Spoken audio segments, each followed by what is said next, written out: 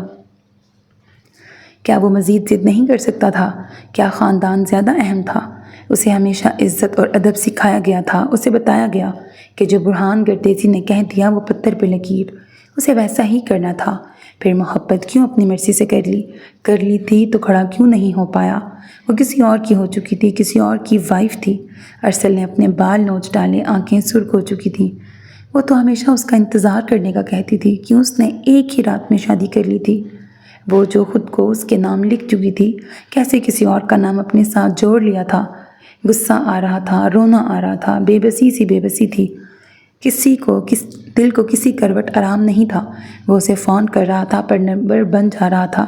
وہ کبھی ایک گھنٹے کے لیے بھی ناراض نہیں رہی تھی، پھر اب کیسے تعلق ختم کر لیا تھا؟ گہرا پچھتاوا تھا اور ارسل برہان کے پاس اب بس یہی بچا تھا اور اسے ارسل برہان کو ساری عمر جھیلنا تھا۔ رات کے 9:30 بجے کا وقت تھا۔ گاڑی تیزی سے بھیگی کشادہ شاہراہ پہ آگے بڑھ رہی تھی۔ گاڑی میں تیز میوزک بج رہا تھا اور جنید ڈرائیونگ سیٹ پہ بیٹھا گاڑی چلا رہا تھا، جبکہ ولیم ساتھ والی سیٹ پہ بیٹھا تھا۔ فجر کو چھوڑنے کے بعد وہ نکاح نامہ لے کے سیدھا وہاں گیا تھا جہاں سے اسے محبت چاہیے تھی، پر دھتکار ملی۔ اس کا سینہ فخر سے پھولا ہوا تھا۔ اس نے سوچا نہیں تھا کہ وہ اس دھتکار کا بدلہ اتنی آسانی سے لے لے گا۔ کیا کہا تھا آپ نے کہ وہ میرا ملک تھا جہاں آپ کی بیٹی نے میرے ڈیڈ سے شادی کی؟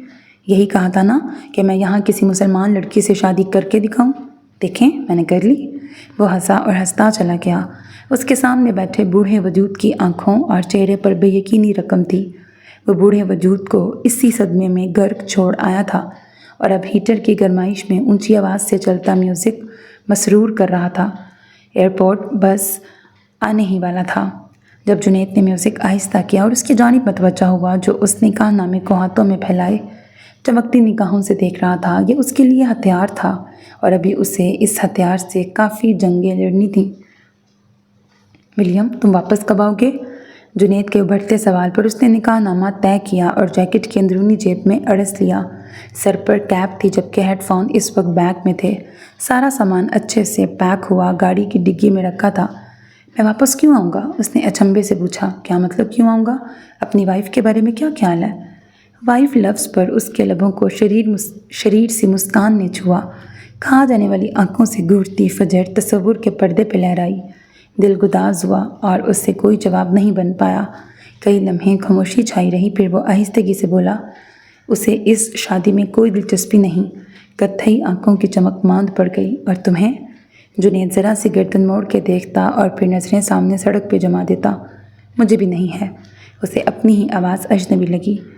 تو کیا تم دونوں ساری عمر ایسے ہی رہو گے؟ جنید کو حیرت ہوئی۔ ہاں، یک لفظی جواب ابھرا۔ وہ اب فون نکالے نوٹیفیکیشن دیکھ رہا تھا۔ ولیم تم کب آؤ گے؟ ڈیڈ غصہ ہیں۔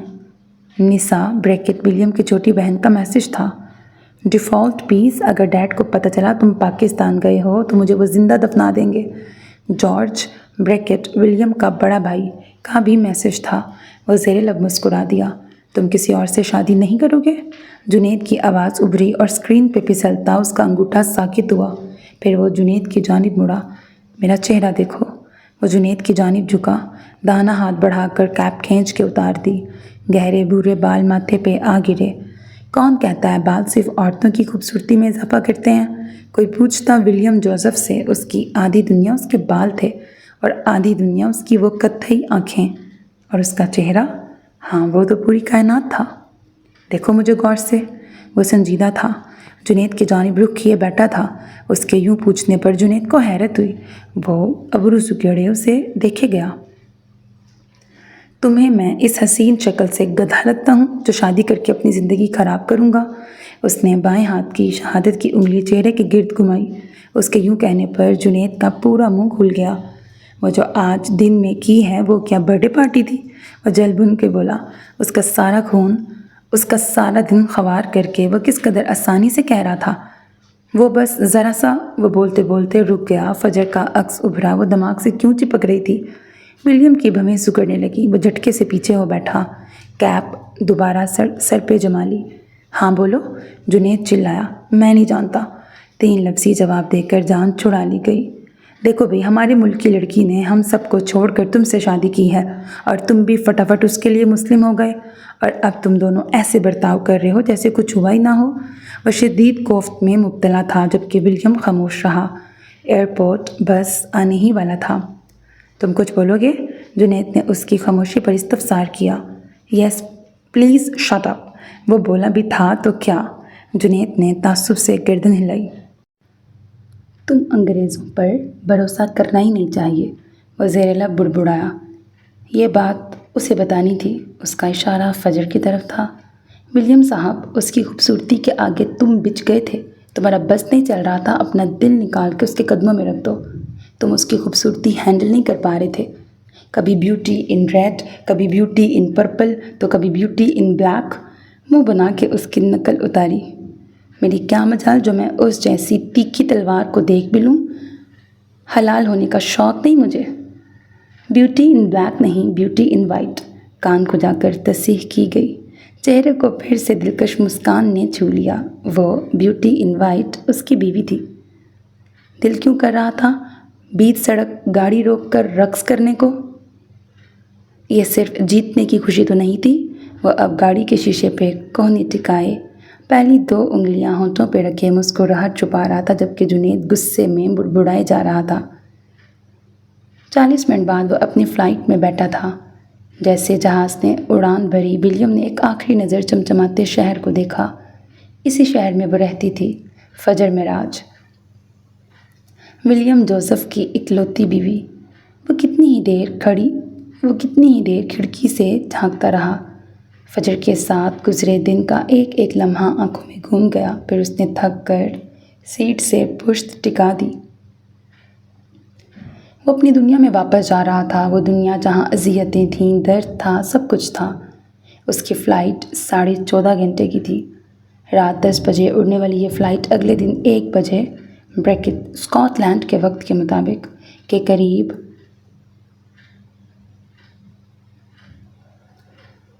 ایڈنبرا پہنچی۔ اس نے بیگ سے ہیڈ فون نکال کر کانوں پر جمائے اور پھر چھوٹی سی ٹیپ نکال کے ہیڈ فون سے جوڑ دی اور پھر آنکھیں بند کر کے لیٹ گیا۔ اور انسان اتنا پاگل ہے کہ اگلے انسان کو تکلیف پہنچا کر اس سے بدلہ لے کر سکون محسوس کرتا ہے، وہ سکون جو وقتی ہوتا ہے۔ تف ہے تم پہ ولیم، اپنی وائف کو چھوڑ آئے۔ کتنی خاموشی سے وہ وارد ہوتی تھی۔ اس پل ولیم کو اپنی شہرک جتنا قریب لگی ویسے ہی چھوڑ دیا، حالات کے رحم و کرم پر، جیسے تمہارے باپ نے تمہاری ماں کو چھوڑا تھا۔ ولیم نے تڑپ کے آنکھیں کھول دیں۔ وہاں کوئی بھی نہیں تھا۔ ساتھ والی سیٹ پر ایک ادھیڑ عمر آدمی کسی رسالے کی ورق گردانی کر رہا تھا۔ وہ اپنے باپ جیسا نہیں تھا، اسے اپنے باپ جیسا ہرگز نہیں بننا تھا، تبھی تو وہ فجر کے لیے مسلمان ہوا تھا۔ تم اپنی چیزیں تک نہیں چھوڑتے، تم اپنی وائف کیسے چھوڑ آئے ولیم؟ آواز میں استہزاء تھا، طنز تھا۔ آج تو ہیڈ فون بھی اس کی آواز کو نہیں روک پائے تھے۔ وہ بے چین ہوا، ادھر ادھر دیکھنے لگا۔ کیا تم ٹھیک ہو؟ ساتھ بیٹھے آدمی نے پوچھا۔ اسے ولیم کی حالت عجیب لگ رہی تھی۔ میں ٹھیک ہوں، بے ساختہ چہرہ دونوں ہاتھوں میں گرا دیا تھا۔ اب اس کی آواز نہیں آ رہی تھی۔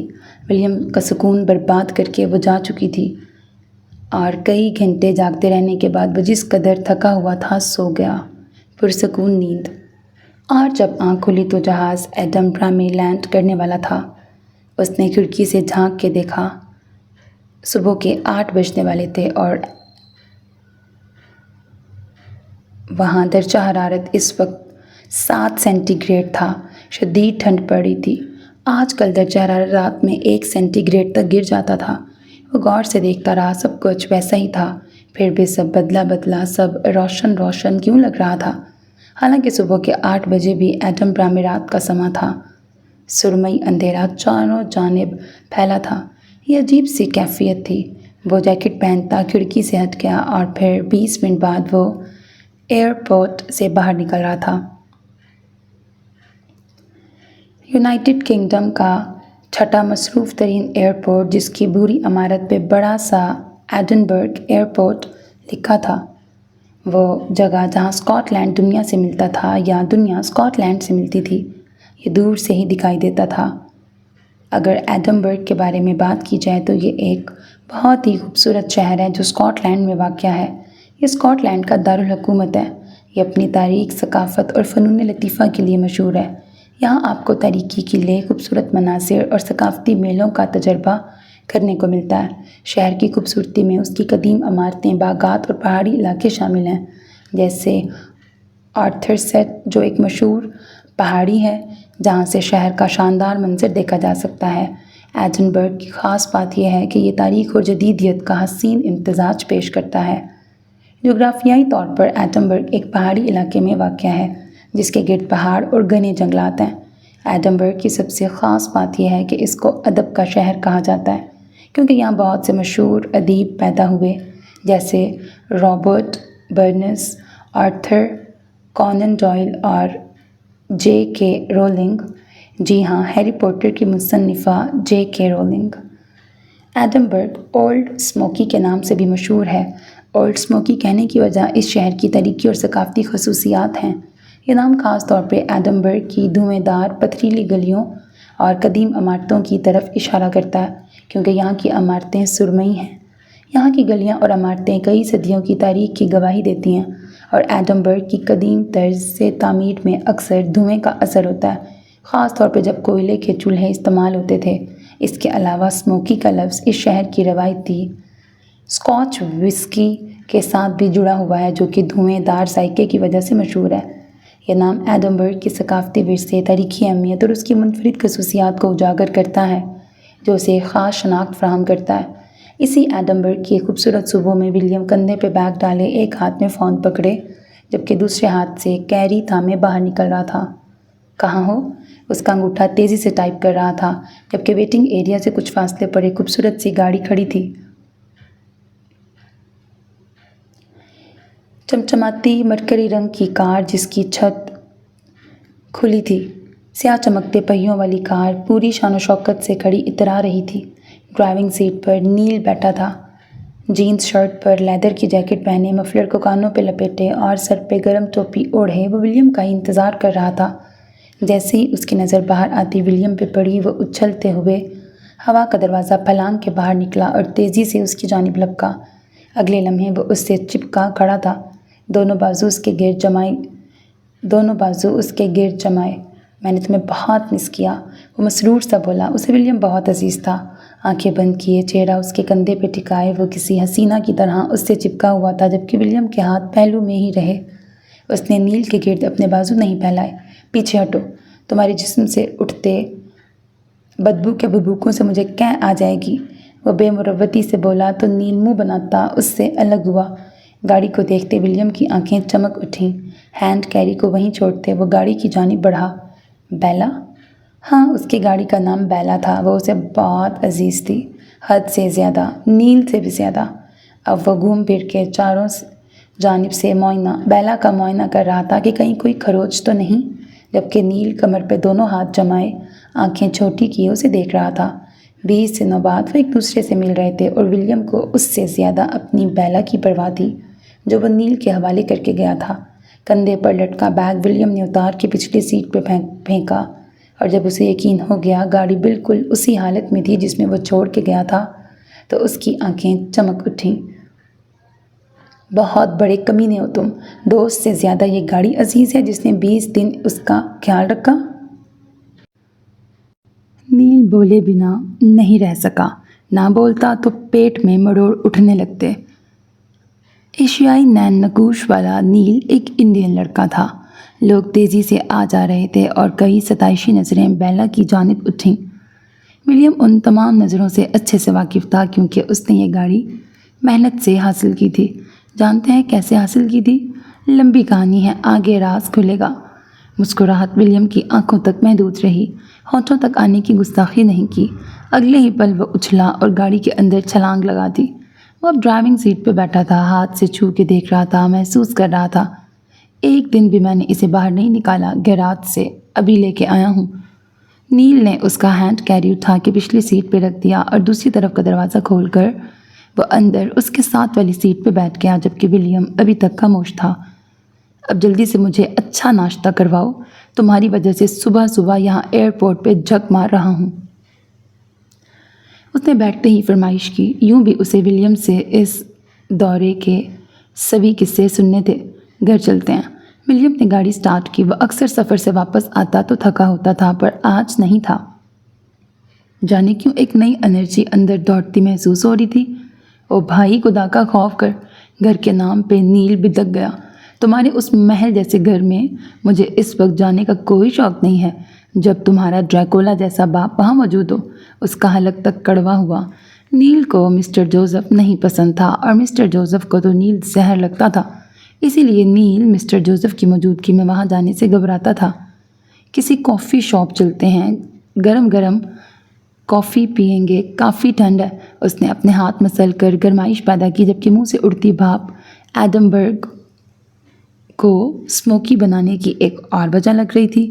جب وہ نیل منہ کھول رہا تھا، سفید دھویں نما بھاپ منظر کو دھندلا سا کر رہی تھی۔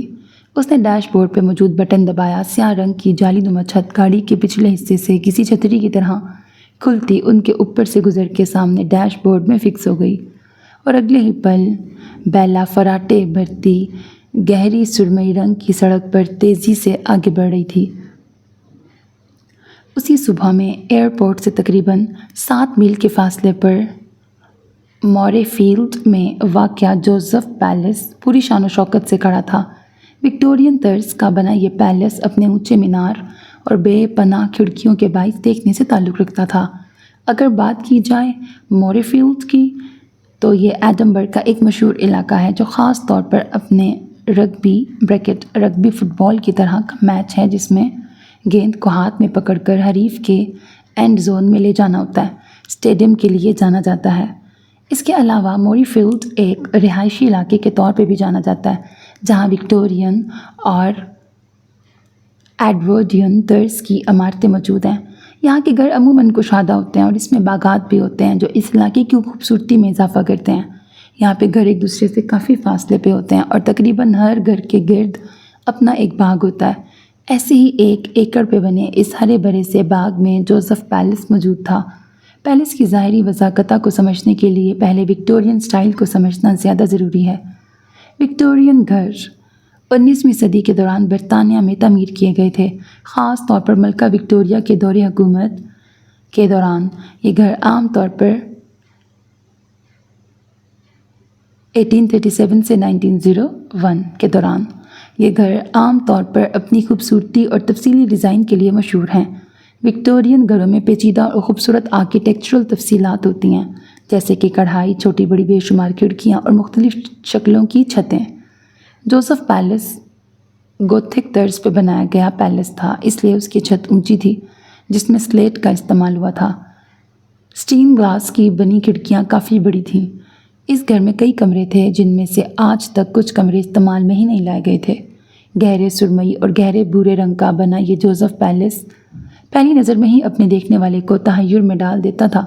سرسبز باغ کے درمیان جو سردیوں میں سوکھ جاتا تھا بنا یہ گھر پہلی نظر میں کسی قلعے کی مانند لگتا تھا۔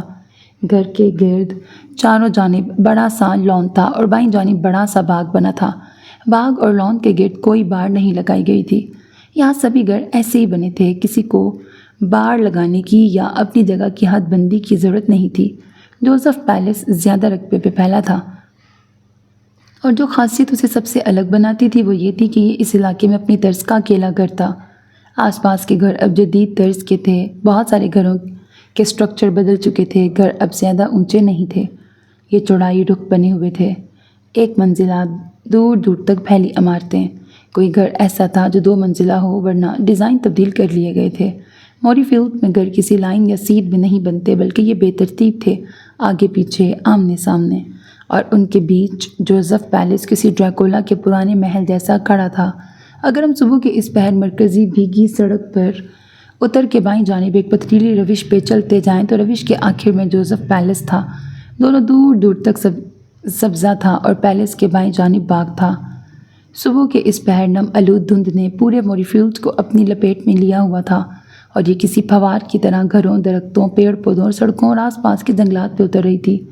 صبح کے اس پہر ایک پرانی سی زرد رنگ کی ٹیکسی جوزف پیلس کے سامنے مرکزی شاہراہ پہ آ کے رکی۔ تم نے مجھے لیٹ کر دیا، ایک ادھیڑ عمر عورت کی نسوانی آواز گونجی۔ گاڑی کا دروازہ کھلا اور وہ تیزی سے باہر نکلی، چست سی پنڈلیوں تک آتی بھوری اسکرٹ کے اوپر سیاہ رنگ اونی بلاؤز پہنے۔ وہ 45 سالہ میں سے صوفی تھی، پاؤں کوٹ شوز میں مقید تھے، بال چھوٹے چھوٹے اور گھنگریالے تھے جو وہ مشکل کانوں تک آ رہے تھے۔ ایک بھورے مفلر کو گردن کے گرد لپیٹے سرخ و سفید رنگت والی صوفی اب اپنے جھولے نما بیگ سے پیسے نکال کے ڈرائیور کو دے رہی تھی، پھر وہ اپنے بھاری وجود کو تیزی سے آگے گھسیٹتی بھیگی روش پہ چلتی جوزف پیلس کی جانب بڑھنے لگی۔ اس کے چہرے پہ خوف تھا، وحشت تھی، نوکری سے نکالے جانے کا ڈر تھا، بے عزت ہونے کا ڈر تھا۔ جوتوں کی ٹک ٹک کی آواز گونجتی چلی گئی۔ صبح کے 8 بج رہے تھے اور اس گھر کے افراد 8:30 روزانہ ناشتہ کرتے تھے، اور صوفی وہاں سالوں سے خانسامہ کے فرائض سر انجام دے رہی تھی۔ اسے پورے 5 منٹ لگ گئے تھے مرکزی سڑک سے پیلس پہنچنے میں۔ ہاتھ بڑھا کر پوری قوت لگائی اور جہاز سائز لکڑی کا دروازہ کھل گیا۔ دروازے میں ہی بڑے چھوٹے سے قالین پر جوتے صاف کیے اور پھر بیگ سنبھالتی اندر داخل ہوئی۔ دروازے کے دونوں جانب بڑے بڑے شیشوں والی کھڑکیاں تھیں، جبکہ لکڑی کا گہرا بھورا سیاہی مائل فرش دور تک بچھا تھا۔ دائیں جانب ڈائننگ روم تھا جس کی دیواریں سٹین گلاس کی تھیں اور اندر صوفے رکھے تھے۔ وہ تیزی سے چلتی ڈرائنگ روم کے پہلو سے گزرتی آگے بڑھ رہی تھی۔ سامنے بڑا سا ہال تھا، اتنا بڑا جیسے کوئی کانفرنس ہال ہو، لیکن یہ مختلف تھا۔ اس ہال نما لاؤنج کے مختلف کونوں میں اٹھنے بیٹھنے کی مختلف جگہ بنی تھیں۔ ڈرائنگ روم سے گزر کے تھوڑا آگے آؤ تو دائیں جانب دیوار پہ بڑی سی لکڑی کی شیلف نصب تھی جس میں سجاوٹ کی قیمتی چیزیں تھیں۔ کئی میڈلز شان و شوکت سے سجے اترا رہے تھے۔ شیلف کے سامنے ہی وکٹورین صوفے رکھے تھے، ڈھلوانی شکل والی لکڑی کے یہ صوفے اپنی مثال آپ تھے۔ گہرے یار مجھے نا یہ چیزیں پسند نہیں ہیں کہ کیا تھا، اسکپ کر رہی ہوں میں، حد ہو گئی۔ اف، سرخ آنکھیں، سرخ ہونٹ، شاید انہیں اس پینٹنگ میں کسی ویمپائر کا روپ دیا گیا تھا۔ اچھا، پینٹنگ کی بات پڑھ دیتی ہوں۔ یہ پینٹنگ مسٹر جوزف پیٹرسن کی تھی۔ پہلی نظر دیکھنے پر وہ کوئی عام انسان بالکل نہیں لگتا تھا۔ سیاہ سوٹ پہنے وہ شخص اپنے کھڑے ہوئے نین نقش اور سرد آنکھوں سے کوئی ویمپائر اور ڈریکولا ہی لگتا تھا۔ سرخ آنکھیں، سرخ ہونٹ، شاید انہیں اس پینٹنگ میں کسی ویمپائر کا روپ دیا گیا تھا۔ ہاتھوں کو دونوں جانب کی پینٹ میں اڑسے وہ اپنی سرد آنکھوں سے ایسے لگتا تھا جیسے ہمیں ہی دیکھ رہا ہو۔ وہ پینٹنگ کے اندر سے ہی خون جما دینے کی صلاحیت رکھتا تھا۔ صوفی اب تیزی سے چلتی کچن کی جانب بڑھ رہی تھی اور ایک شخص ہاتھ میں لمبا جھاڑو تھامے سیڑھیوں کے نیچے صفائی کرتا نظر آ رہا تھا۔ تم آج پھر لیٹ ہو گئی صوفی، جوزف کو پتہ چلا تو غضب ہو جائے گا۔ کچن سے نینی کی آواز ابھری، وہ خود ہی ناشتہ بنا رہی تھیں۔ ایم سوری نینی، میں نے کوشش کی پر ٹیکسی نہیں ملی۔ وہ اب اپنا بیگ ایک جانب رکھتی تیزی سے برتن اٹھانے لگی۔ میں بنا رہی ہوں ناشتہ، تم جاؤ دیکھو صفائی مکمل ہو گئی ہو تو برتن لگاؤ۔ کچن میں نینی اور صوفی کے علاوہ ایک نوجوان لڑکی بھی تھی جو انڈے چھیل رہی تھی۔ یہ صوفی کی زیر نگرانی کام کرتی تھی، جبکہ نینی اسکاٹش ہاٹ پاٹ کو بڑے سے پیالے میں انڈیل رہی تھی۔ صوفی کے اشارہ کرنے پر لڑکی انڈے چھوڑ کے تیزی سے باہر بھاگی۔ اس نے بھی بھوری اسکرٹ اور سیاہ اونی بلاؤز پہنا ہوا تھا جس کے اوپر ایپرن تھا اور سر پہ ٹوپی تھی۔ لڑکی کے جانے کے بعد صوفی نے ایپرن پہن لیا۔ باہر صفائی والا مکمل صفائی کے بعد اب سیڑھیوں کے پیچھے بنے دروازے سے باہر نکل گیا۔ یہ دوسرا دروازہ تھا جو گھر کے پچھلے حصے میں کھلتا تھا۔ اس دروازے کے ساتھ ایک اور دروازہ تھا جس پہ موٹا تالا لگا تھا اور یہ ہمیشہ بند رہتا تھا، جبکہ دونوں جانب بڑی بڑی کھڑکیاں تھیں۔ صوفیہ اب ناشتہ کا سامان اٹھا کے جلدی ڈائننگ ہال میں رکھے میز پہ دے رہی تھی۔ ناشتے میں زیادہ تر ساسیجز، بیکن، انڈے، ٹوسٹ وغیرہ شامل تھے۔ اس کے علاوہ اسکاچ ہاٹ پاٹ بریکٹ، ایک قسم کی سوپ جو مختلف قسم کی سبزیوں اور گوشت کے ساتھ بنایا جاتا ہے اور یہ سرد موسم میں خاص طور پر پسند کیا جاتا ہے، کا بڑا سا پیالہ موجود تھا۔ ڈائننگ ہال کی عقبی دیوار میں بڑا سا گہرا بھورے رنگ کا گھنٹا نصب تھا اور اس کے عین نیچے رکھی میز پر ایک جانب گرام فون، ایک طرح کا میوزیکل آلہ رکھا تھا، جبکہ دوسری جانب ٹیلی فون تھا۔ ڈائننگ ہال اوپن تھا اور یہ لاؤنج سے ہی ملکہ تھا۔ جیسے ہی 8:30 کا گھنٹا بجا، صوفی اور وہ لڑکی بونی ایک جانب ادب سے کھڑی ہو گئیں۔ نینی سربراہی کرسی کے قریب کھڑی تھیں۔ مستطیل شکل کا یہ میز طرح طرح کے لوازمات سے سجا ہوا تھا۔ سیڑھیوں پر دوڑنے کی آواز ابھری اور دیکھتے ہی دیکھتے جارج اور نسا بھاگتے ہوئے آئے۔ Good morning nanny. دونوں نے باری باری نینی کے دونوں گالوں کو چھوا اور پھر سربراہی کرسی کے دونوں جانب بیٹھ گئے۔ قدموں کی چاپ ایک بار پھر سے ابھری اور اس بار مسٹر جوزف آتے دکھائی دیے۔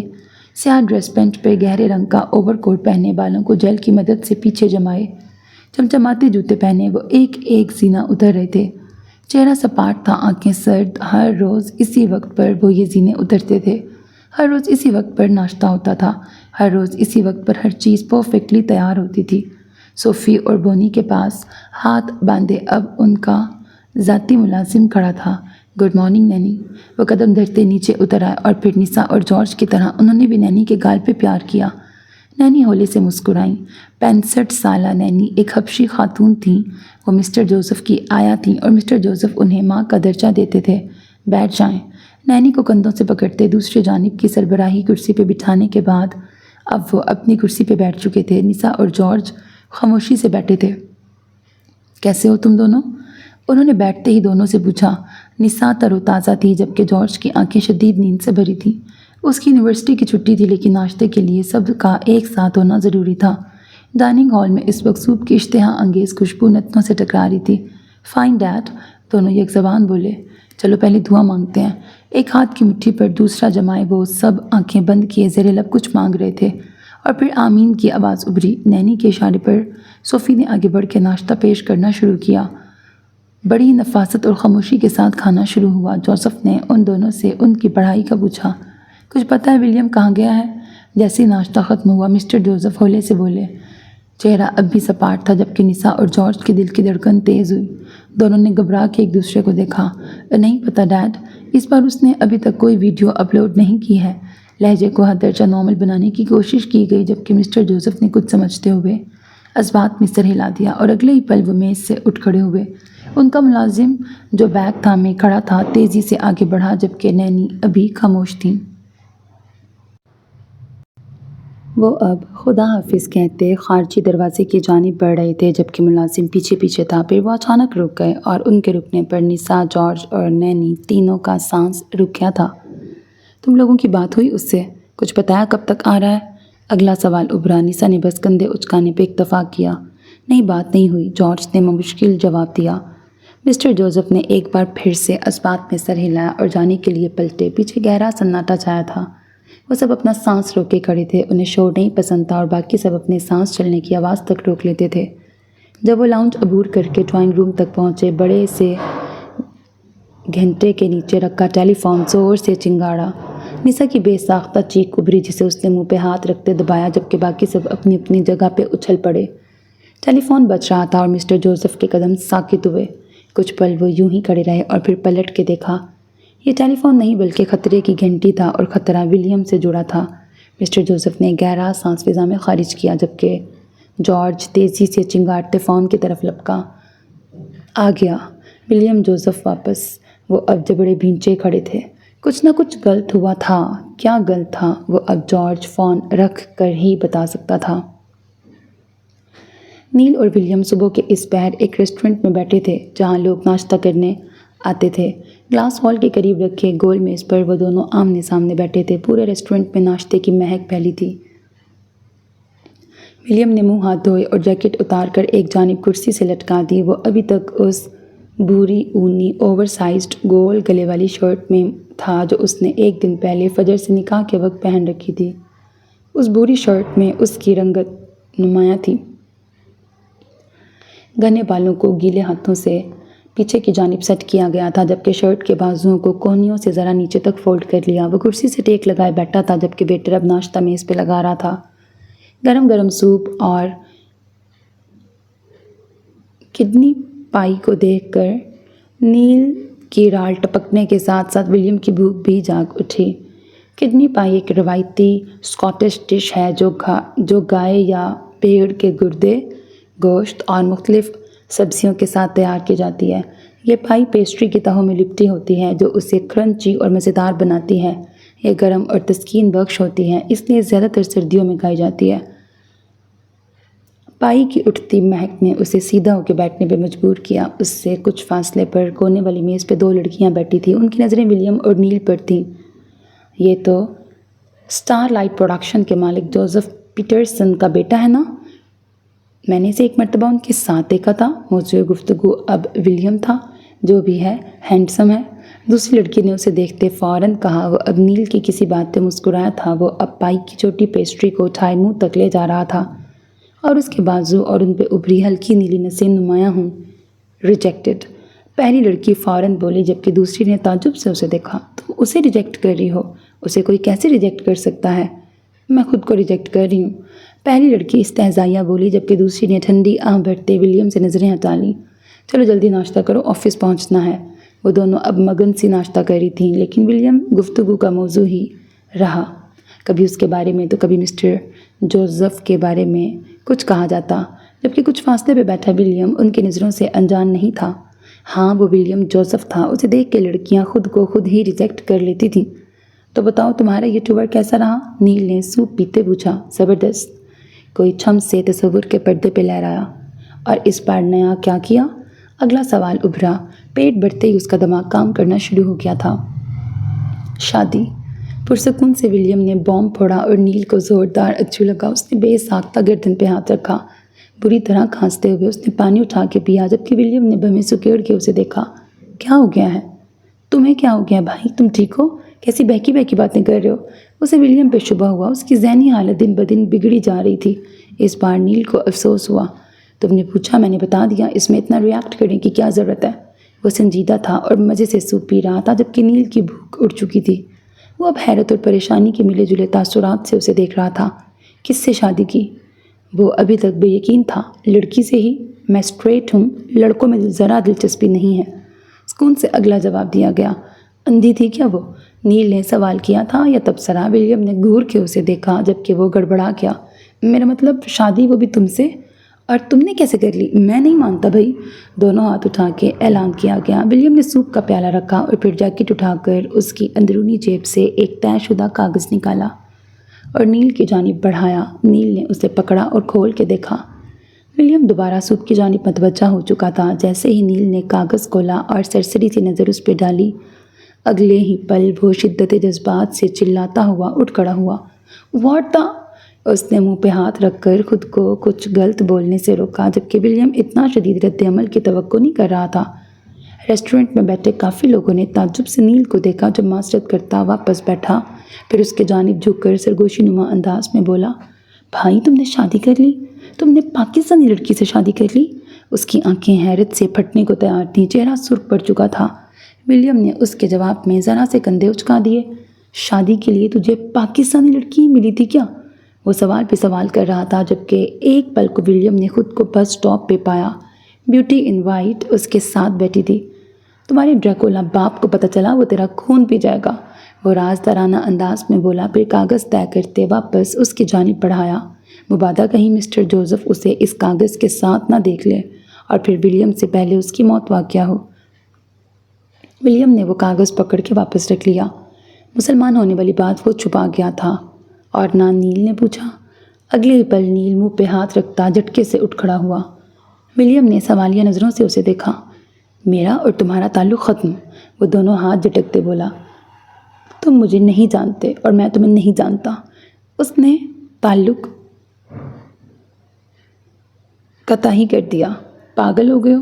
ولیم سنجیدہ سا بولا۔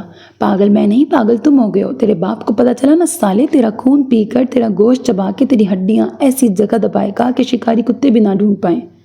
وہ تڑک کے بولا جبکہ ولیم نے جبڑے بھینچے۔ کہہ تو وہ ٹھیک ہی رہا تھا۔ میں چلا اپنے گھر، میں تجھے نہیں جانتا، نہ میرا اس معاملے سے کوئی تعلق ہے۔ ولیم نے اسے ہاتھ پکڑ کے روکنے کی کوشش کی لیکن وہ بدک کر پیچھے ہٹا اور پھر تیزی سے باہر نکل گیا۔ مہنگا ناشتہ گیا بھاڑ میں، جان زیادہ پیاری تھی۔ جبکہ پیچھے ولیم اکیلا بیٹھا رہ گیا۔ کچھ دیر تک وہ وہیں بیٹھا رہا اور پھر بل ادا کرنے کے بعد وہ اپنی جیکٹ اٹھاتا باہر نکل آیا۔ گاڑی میں بیٹھ کر جیکٹ پھر سے پہن لی۔ جیب سے وہ نکاح نامہ نکال کے دیکھا۔ فجر معراج اور ولیم جوزف واضح تھا۔ اس کی کتھئی آنکھیں چمک اٹھیں۔ اگلے ہی پل اس نے نکاح نامہ واپس ڈال لیا۔ گاڑی سٹارٹ کی اور تیزی سے فراٹے بھرتا آگے بڑھا۔ کچھ دیر بعد وہ تیزی سے چمچماتی روڈسٹر مرکزی شاہراہ پر آگے بڑھ رہا تھا۔ آج جانے کیوں اتنی خوشی محسوس ہو رہی تھی۔ ہاتھ بڑھا کر میوزک کا بٹن دبا دیا، گاڑی کی چھت کھول دی، ہڈیاں چیرتی ٹھنڈی تیز ہوا اس کے چہرے سے ٹکرائی۔ گاڑی میں میوزک کی تیز آواز گونج رہی تھی۔ آنکھوں میں سرد پن اتر آیا۔ اب وہ گاڑیوں کو کٹ کرتا آگے بڑھ رہا تھا۔ ہارن کی آواز گونجنے لگی۔ بل کھاتی اس کی گاڑی کسی ناگن کی طرح بھاگ رہی تھی۔ لوگ اسے پاگل سمجھ رہے تھے اور اپنی گاڑیوں کا بچاؤ کرتے اسے گالیاں دے رہے تھے۔ گاڑیوں کو اوورٹیک کرتا وہ جس قدر تیزی سے جا رہا تھا اس کی وجہ سے کچھ گاڑیوں کی بریک لگی۔ لوگ گاڑی سے باہر نکل کے اسے گالیاں دینے لگے۔ ولیم نے منہ کھول کے سانس لیا۔ سالوں کی حبس تھی جو آج باہر نکل آئی تھی۔ تصور میں ایک بوڑھا چہرہ ابھرا جس کی آنکھوں میں بے یقینی تھی۔ اگلے ہی پل جوزف پیٹرسن کا چہرہ سامنے آیا۔ وہ وقت جب انہیں پتہ چلے گا کہ ولیم پاکستانی مسلمان لڑکی سے شادی کر چکا تھا۔ کیا نظارہ ہوگا وہ۔ جوزف پیٹرسن پہلی بار شکست کھائے گا۔ کتنا مسرور تھا وہ یہ سب سوچ سوچ کر۔ زیادہ ہوا میں اڑنے کی ضرورت نہیں ہے۔ پہلو سے ابھرنے والی آواز پر وہ جھٹکے سے مڑا اور اگلے ہی پل حیرت سے اس کی آنکھیں پھیلیں۔ بیوٹی ان وائٹ اپنے جنتر منتر لیے بیٹھی تھی، کہا جانے والی نظروں سے اسے گھورتے ہوئے۔ اس شادی کی کوئی حقیقت نہیں ہے۔